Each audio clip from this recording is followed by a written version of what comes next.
خاص طور سے اہل کتاب. تو صحابہ کرام رضوان اللہ تعالی علیہ اجمعین نے پوچھا کہ اللہ کے رسول اہل کتاب یعنی یہودی اور عیسائی ہمارے پاس گوشت لے کر کے آتے ہیں, اس گوشت کا کیا کیا جائے؟ کہا کہ سم اللہ علیہ وکلو, اس پر اللہ کا نام لے کر کے کھا لو, بسم اللہ پڑھ کر کے کھا لو. اس سے یہ پتا چلتا ہے کہ اہل کتاب کا ذبیحہ تو جائز ہے, لیکن یہ معلوم ہو کہ یہ گوشت کمیونسٹ ملکوں سے آ رہا ہے تو یہ بات پختہ ہو جاتی ہے کہ اس پر اللہ کا نام نہیں لیا گیا ہے, اور کسی جانور کے اوپر اللہ کا نام نہ لیا گیا ہو تو اس جانور کا گوشت کھانا حرام ٹھہرتا ہے. اہل کتاب جب ذبح کرتے ہیں تو اس پر اللہ کا نام لیتے ہیں, اس وجہ سے ان کا ذبیحہ استعمال کرنا جائز قرار پایا ہے. لیکن کمیونسٹ جو اللہ کو مانتے ہی نہیں, یا وہ لوگ جو بسم اللہ پڑھ کر کے جانور ذبح نہیں کرتے, ان کا ذبیحہ حرام ہے.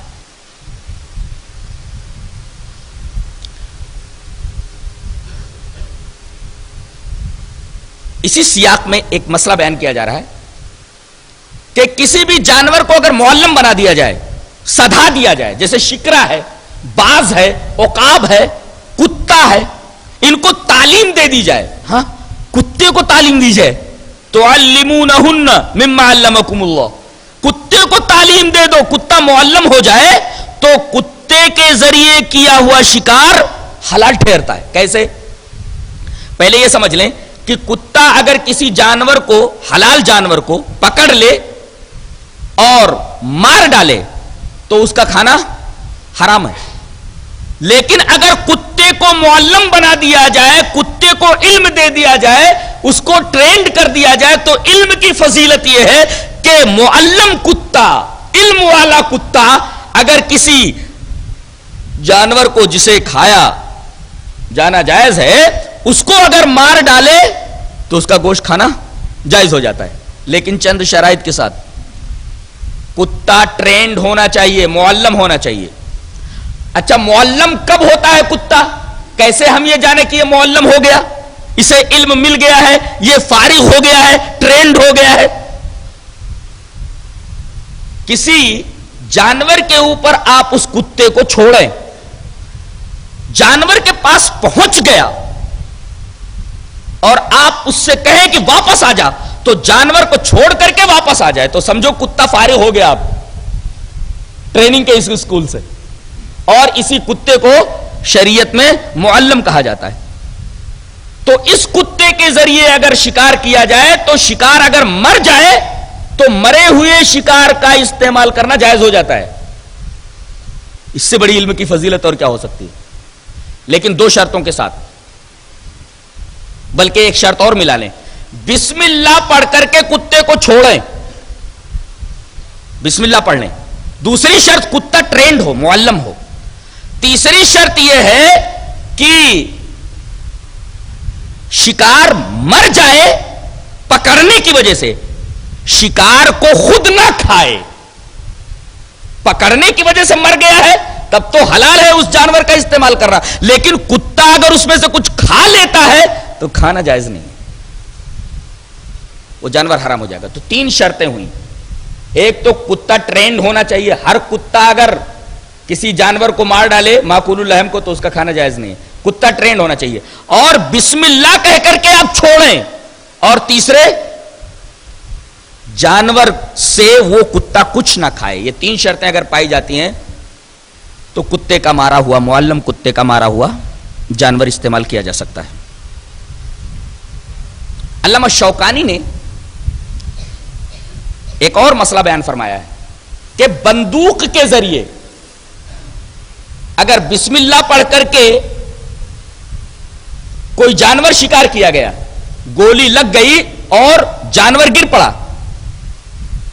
پہنچتے پہنچتے اس جانور تک جانور مر گیا, تو بندوق سے مارا ہوا وہ جانور جس تک پہنچتے پہنچتے جانور مر چکا ہے, اس جانور کا کھانا حلال ہے یا حرام ہے؟ تو انہوں نے کچھ احادیث کی روشنی میں جائز قرار دیا ہے کہ بسم اللہ کہہ کر کے اگر بندوق سے کسی جانور کو مارا جائے اور جانور گولی لگ کر کے گرے اور آپ کے پہنچنے سے پہلے مر جاتا ہے تو استعمال کرنا جائز ہے. یہ علامہ شوکانی رحمت اللہ علیہ نے نیل الاوتار کے اندر کچھ احادیث کی روشنی میں یہ مسئلہ بیان کرتے ہیں. اس کے بعد ایک اور مسئلہ بیان کیا جا رہا ہے کہ کتابیہ عورت سے یعنی یہودی لڑکی سے یا عیسائی لڑکی سے شادی مسلمان لڑکا کر سکتا ہے کہ نہیں.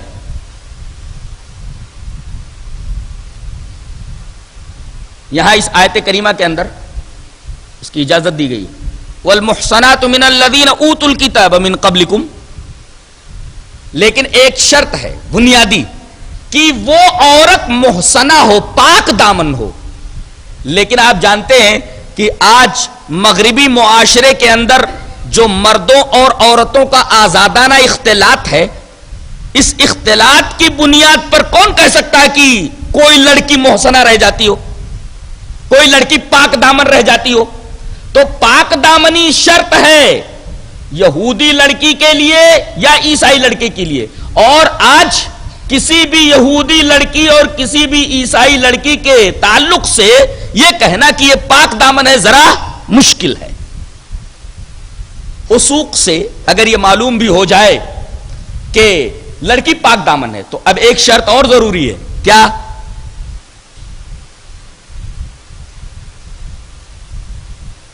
کہ اس سے شادی کرنے کے بعد آپ کا اسلام متاثر نہیں ہوگا. اس لیے کہ عورت عیسائی یا یہودی جب گھر میں آئے گی تو بچوں کی تعلیم و تربیت کی ذمہ داری اسی کے اوپر رہے گی. کہیں ایسا نہ ہو کہ آپ کا بچہ مسلمان بننے کے بجائے عیسائی بن جائے یا یہودی بن جائے، جس کا وبال آپ کے اوپر ہوگا. اسلام کے طریقے پر اس کی تربیت نہ کرے.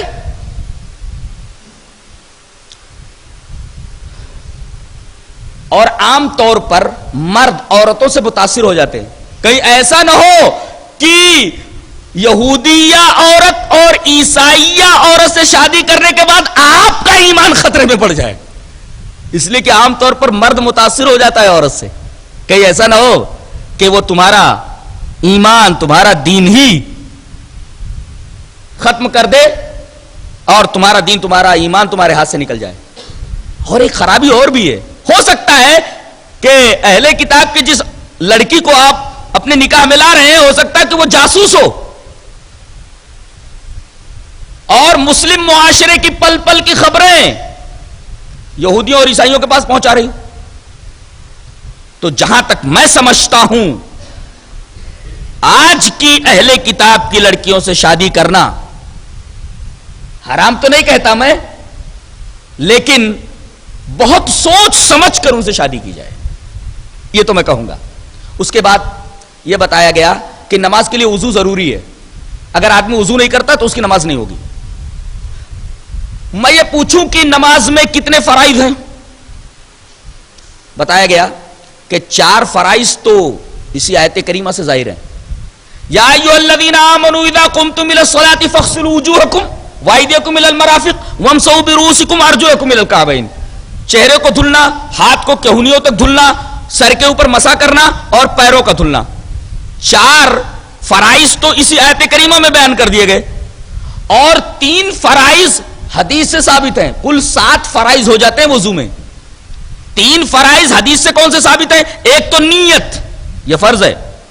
دوسرے توالی، پے در پے. مثلا ابھی آپ نے ہاتھ دھلا اور منہ دھلا، تھوڑا ٹہل کر کے آ گئے پھر مسح کر رہے ہیں، اس کے بعد پیر دھل لیں، ایسا نہیں ہے.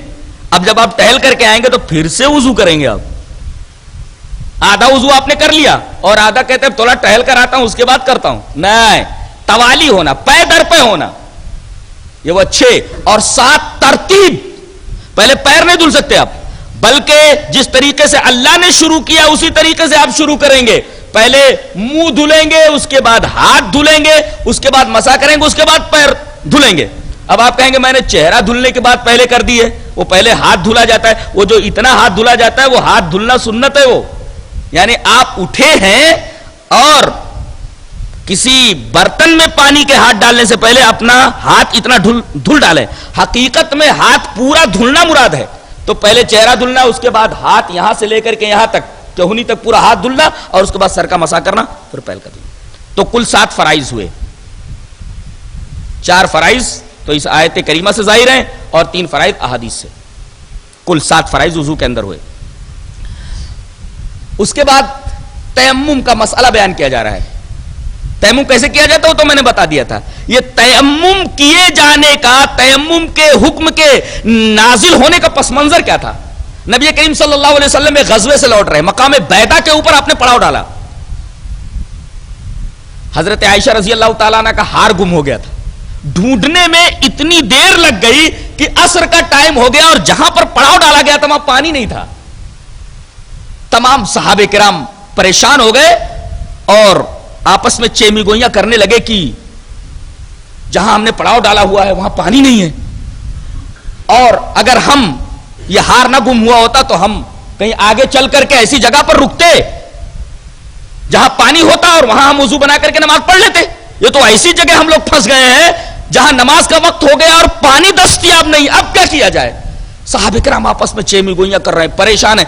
حضرت ابو بکر صدیق رضی اللہ تعالیٰ عنہ آئے اور دیکھا کہ میری بیٹی کدھر ہے، اسی کی وجہ سے یہ مشکل پیش آئی ہے اور سارا لشکر پریشان ہے اس بچی کی وجہ سے میرے۔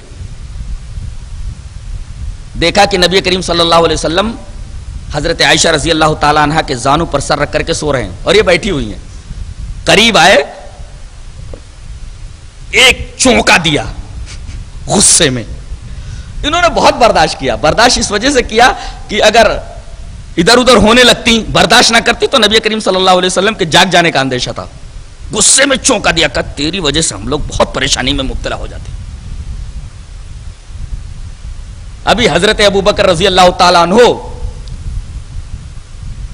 چونکا مار کر کے ڈانٹ کر کے اپنی بیٹی کو باہر نکلے ہی تھے کہ ادھر وہی کا نزول ہوا کہ اگر پانی نہ ملے فَإِن لَّمْ تَجِدُوا مَاءً فَتَيَمَّمُوا صَعِيدًا طَيِّبًا فَامْسَحُوا بِوُجُوهِكُمْ وَأَيْدِيكُمْ، اگر پانی نہ ملے تو تم لوگ تیمم کر لیا کرو۔ تمام لشکر کے افراد کے درمیان خوشی کی ایک لہر دوڑ گئی، ہر آدمی آ کر کے حضرت عائشہ رضی اللہ تعالیٰ عنہ کے لیے ان کے باپ حضرت صدیق سے مبارکبادی کے کلمات کہنے لگا کہ اے ابو بکر کی اولاد، تمہاری وجہ سے شریعت کے اندر کتنی آسانیاں ہو گئی ہیں۔ تو حضرت ابو بکر صدیق جو ابھی تک اپنی بیٹی کے اوپر غصہ ہو رہے تھے، پیار آنے لگا حضرت عائشہ رضی اللہ تعالیٰ نے کہ میری بچی کی وجہ سے، اس کی وجہ سے اللہ تبارک و تعالیٰ نے مسلمانوں کے اوپر ایک طریقے کی آسانی فرما دی کہ اگر پانی نہ ملے تو مٹی سے تیمم کر کے نماز پڑھ لیا کرو۔ اس کا پس منظر یہ ہے۔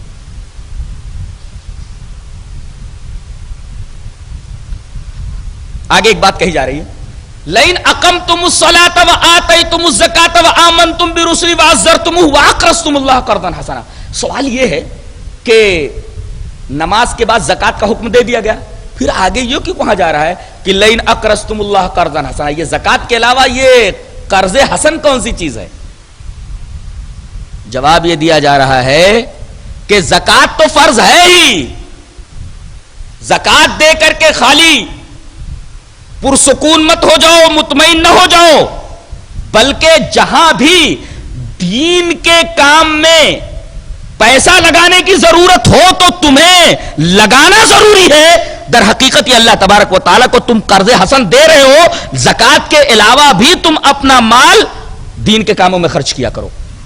اس وجہ سے اللہ تبارک و تعالیٰ نے زکات سے الگ لئن اقرضتم اللہ قرضا حسنا کا ذکر فرمایا ہے کہ زکات تو فرض ہے ہی، لیکن اس کے علاوہ بھی دین کے کاموں میں تمہیں جہاں بھی ضرورت پڑے پیسہ خرچ کرنا ضروری ہے۔ پیسہ آپ خرچ کریں، نہیں تو دین کا کام کیسے آگے بڑھے گا؟